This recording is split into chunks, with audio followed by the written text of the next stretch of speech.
आपसे शुरू कर रहा हूं।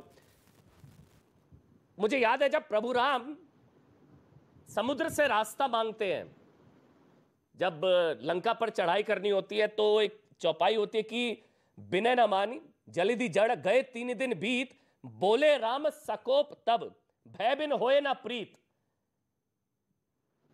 ठीक कह रहा हूं ना? ये उसी का नतीजा है क्या? भय बिन होए ना प्रीत। रागी जी देखिए मानक जी, प्रॉफेट मोहम्मद साहब ने शांति की बात की होगी, लेकिन जिस इस्लाम को हमने सेंट्रल एशिया में देखा है, जिस इस्लाम को हमने भारत में महसूस किया, वह इस्लाम तलवार की भाषा का प्रयोग किया है। कहीं भी आप इस्लाम को भारतीय स्वरूप में आर्गुमेंटेटिव होते हुए आप नहीं देखेंगे। भारत के अंदर के शास्त्रार्थ की परंपरा थी।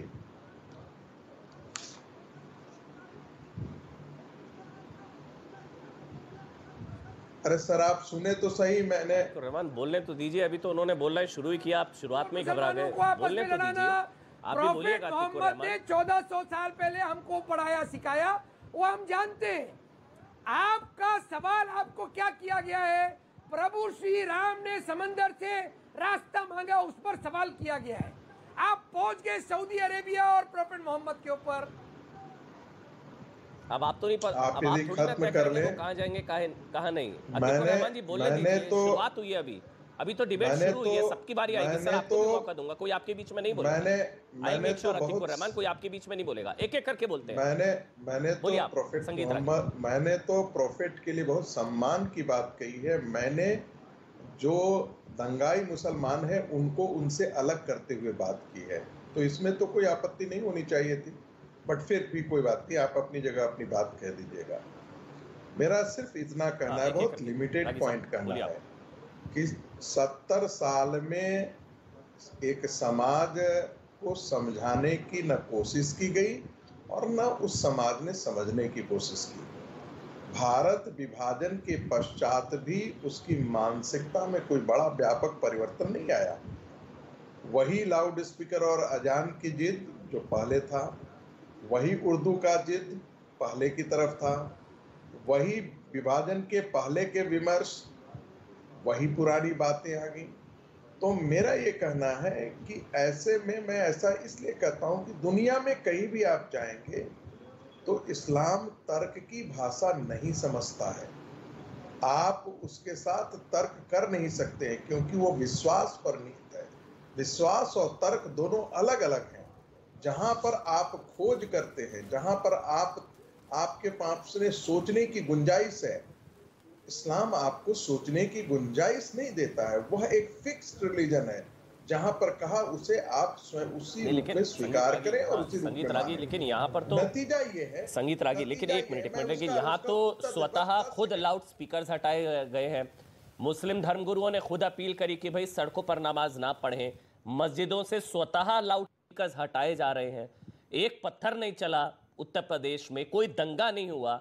तो ये तो तारीफ अब दे रहा है, दुरुस्त है, लेकिन ये तो तारीफ करनी चाहिए ना आप कम से कम। अब मेरे को लग रहा है भय बिन होए ना प्रीत वाली स्थिति है, लेकिन जो भी है, लेकिन एक अच्छी पहल है। शुरुआत यूपी से हो रही है राम राज्य की।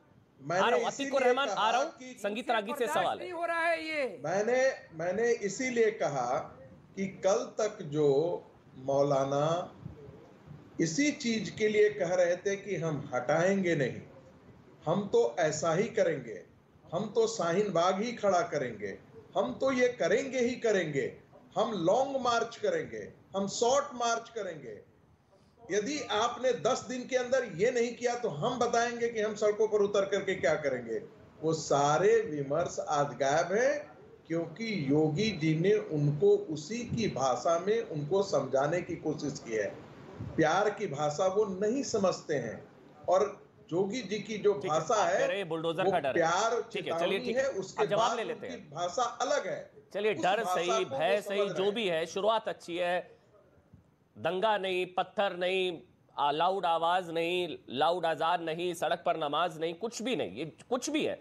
लेकिन अतिकुर रहमान, बुलडोजर का डर, या क्या? आ रहा हूं, शर्मा जी आऊंगा, आईपी सिंह आऊंगा। बोलिए आप अतीकुर रहमान, बुलडोजर का डर या क्या? देखिए साहब, बात ऐसी है कि सुप्रीम कोर्ट ने गाइडलाइन नॉइस पोल्यूशन के लिए कब इश्यू की थी? महाराष्ट्र ने जैसे ही इश्यू की थी इंप्लीमेंट कर दिया, हमको कोई जरूरत नहीं पड़ी लाउड स्पीकर उतारने की। ये कंटेम्प्ट ऑफ कोर्ट किया योगी सरकार ने कि अब तक के सुप्रीम कोर्ट की गाइडलाइन को फॉलो नहीं किया था, और अब किया जब हिंदू और मुसलमान भाइयों ने खुद तय किया कि हम इस चीज को आगे बढ़ने नहीं देंगे, ये हिंसा, ये पॉइजन, ये जहर को यहाँ खत्म हो जाना चाहिए, तब इनकी आंखें खुली। योगी सरकार को कंटेम्प्ट ऑफ कोर्ट लगना चाहिए। अब तक के इन्होंने ये काम नहीं किया था। सुप्रीम कोर्ट की गाइडलाइन का अब तक फॉलोइंग क्यों नहीं हुई थी? पहली बात। दूसरी बात, ये इस्लामोफोबिक संगीत रागी जी, इनसे आपने सवाल किया भगवान श्री राम के ऊपर, ये ले गए सवाल को खींचकर प्रॉफेट मोहम्मद के ऊपर। ये चाहते हैं मुसलमानों को बदनाम करना, ये चाहते हैं इस्लाम को उस कटघरे में खड़ा करना जो कि वेस्टर्न नेशंस ने हमेशा से किया है। ये चाहते हैं इस्लाम और मुसलमानों को टेररिज्म से जोड़ना। मैं इनसे पूछना चाहता हूं, क्या आरएसएस का जब से जन्म हुआ है, आरएसएस ने संविधान को पूरी तरह से माना है, तिरंगे को पूरी तरह से माना है? जब आप तिरंगे की इज्जत नहीं करना चाहते हैं, जब संविधान के अंदर माइनॉरिटी राइट्स को पूरी तरह से आप उनको एंडोर्स नहीं करते हैं, तो कहां गई आपकी देशभक्ति? मुसलमानों को बदनाम करना, इस्लाम को बदनाम करना बंद कर मुझे बस ये जानना है, जो 70 साल में नहीं हुआ वो अब कैसे हुआ? ये क्या डर है? ये क्या हृदय परिवर्तन है? ये अचानक से संविधान में भरोसा है? क्या है? अतीकुर रहमान आप ही बोलिए, मैं आप ही से सवाल ले रहा हूँ।